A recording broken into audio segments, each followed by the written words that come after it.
Hello everyone and welcome back to Lucky Loaders 15, where I'll be giving you 3 of my best tips for tomorrow's racing.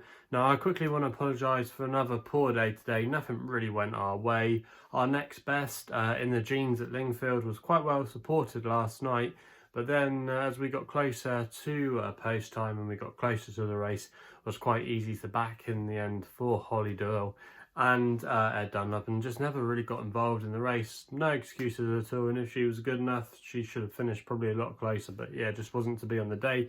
So that was a little bit frustrating with that one there. The most frustrating selection of the day, however, was my nap at Catterick. Cooking Fat travelled really well for a long way, and I thought he was at least definitely gonna place. He was travelling really well under Brian Hughes, and then when he just entered the home straight, when he got to the first hurdle there in the run-in, he absolutely clattered it and he didn't jump it fluently at all, and it just knocked the stuffing out of him. And in the end, that really did pay to his chances of at least making the frame. So that was really frustrating there, because he was travelling so sweetly, and I think if he'd got a better jump at the last, he would definitely have been fighting it out for the win. So that was frustrating there, but that's the way it goes. Obviously we didn't do too bad earlier in the week. On Monday we had a winning nap. Didn't do a video for Tuesday, and back on it today obviously wasn't so good. So hopefully tomorrow we can rediscover some of the form we had on Monday and hopefully have some winners. And like I said, I've got 3 of my best tips for tomorrow, and we're going to be going to Carlisle for the first one of them, with the first race there in the 12:30. And this is a hands and heels race. You don't see too many of these. Obviously all of these are going to be conditional jockeys, but I think I found an interesting one here that will be up there towards the top of the market tomorrow, and this is going to be my next best, with a horse called Bavington Bob for Tom Midgley, claiming 3 in this race, and he's riding for Anne Hamilton. Now, I often go on about Anne Hamilton's stable, that I think she's really good with the ammunition she gets. She's got quite a few nice horses, including the likes of Nutswell, Tommy Oscar, and also as well, she had a nice winner at Wetherby the other day. I can't remember the name of the horse now. I think it's called Pay the Piper, but yeah, she does really well with her small string of horses. And this one looks quite interesting, as he's going to be making his handicap debut tomorrow off a mark of 105, and I think that's a fairly workable mark from what we've seen so far. We've seen some definite signs of ability in a few of his novice hurdles. He ran a good race last year at the track when he finished in 4th place over a similar trip, and I thought his reappearance effort last time out at Carlisle was fairly decent, considering we hadn't seen him for a little while. He travelled really well, but then just blew up in the straight, finishing in 5th place. But that was over 2 miles, and he's going to be stepping back up in trip tomorrow, which I think will really suit him. And I think that run at Carlisle last time would have just sharpened him up. This race, in my opinion, isn't particularly strong, and I think off a mark of 105, this horse could be potentially well handicapped, and I'd be disappointed if he couldn't go very close to winning this race tomorrow. So that's why he's going to be my next best of the day. That's Bavington Bob in the 12:30 at Carlisle. I'm going to recommend a 1-point win bet there. We then only have to wait a couple of hours for my nap, which is actually going to be running in the first race at Wincanton, and we're going to be going in the 2:15 here with a horse called Premium Access for Harry Cobden and Colin Tizard. Now, I know Colin Tizard's horses have been really hard to back this season. The stable have been really in and out. There have been a few signs of life over the last few weeks, and I think they are starting to turn a corner. They had a double at Exeter on Tuesday, where Harry Cobden was actually riding all of Colin's horses that day, and got a double for the stable, so he rode really well that day. And even today at Fontwell, Cobden had all his rides for Tizard, 4 rides, and 2 of them actually ran quite well. King's Walk, we hadn't seen him for a while, not for nearly 2 years. He ran a really respectable race to finish 2nd, and even their novice hurdler travelled really well for a long way, and he was a bit of a big price in the betting. So it suggests, I think, that the yard aren't in bad form, and this horse Premium Access, to be fair to him,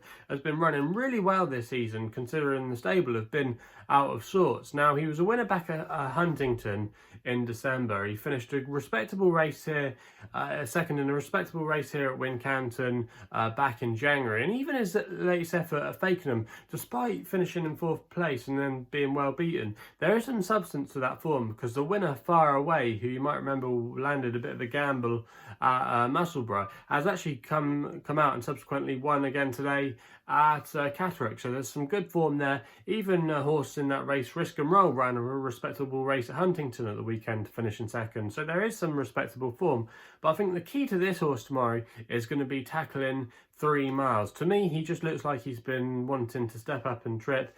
He's been running over 2.5 miles. He's been jumping really well, but just getting out paced at the end of his races. But he still has been finding for pressure, and that just tells me that he's going to relish a step up in trip tomorrow to 3 miles. There's going to be rain coming in tonight and into tomorrow, so it's going to be testing work, but the ground shouldn't be an issue for him. He's run well on heavy ground in the past, and I think if he can get into a good prominent position under Harry Cobden, I'm expecting a really bold bid here. If you actually go back as well far enough, he's actually won a point-to-point over 3 miles, so we know he can stay. And also as well, he actually ran into one of his point-to-point runs into Ballyadam, the Grade 1 winner, obviously over hurdles, over novice hurdles for now Denise Foster. But yeah, well, actually now with Henry de Bromhead, that horse I should have said. Yeah, that's Ballyadam. But yeah, going back to Premium Access, to me, I think he's, like I said, going to really relish this trip. The Yard are coming back into a little bit of form. I thought a 5-1 at the current time recording with Bet365, I thought that was quite a big price for this horse, and I think he'll go off nearly favourite come post time tomorrow. So I'm going to recommend a 1 point win bet there, and fingers crossed we can find another win in that. So that's going to be my selection in the 2:15. We then don't actually have to wait too long for the long shot of the day, which runs in the next race at Wincanton in the 2:50 with a horse called Flowing Cadenza for Sean Houlihan, claiming 3, and he's riding for Bob Buckler. Now this mare has been quite consistent on her last 2 starts. She's made the frame at Wincanton and also as well at Exeter, but the last time we saw her, she was running over a slightly shorter trip of 2 miles and 5 furlongs, which ideally probably just wasn't a long enough stamina test for her. Like I said, she just wants an out and out staying trip, and all her best form has come over 3 miles plus. She won last season in testing conditions at Ascot, staying really well, and like I said, if you look at a lot of her form, all her place efforts have come over the 3 miles, so it's definitely a thing that's definitely a great asset, stamina. And if you actually look at the pedigree of this horse, she's actually related to Regal Flow, who's been a stable star over the years, won the Midlands National a couple of years ago for Bob Buckler. The dam's a half sister, so that's definitely a positive. They know the family well, and this horse has run some really respectable races for them. Off a mark of 105, obviously would need a career best to win this, but like I said, it's been running fairly credible of late, and I think in a race of this nature tomorrow, 10-1 each way, 6 places on offer with SkyBet. That was the current price at the time recorded, and the amount of places they're paying out.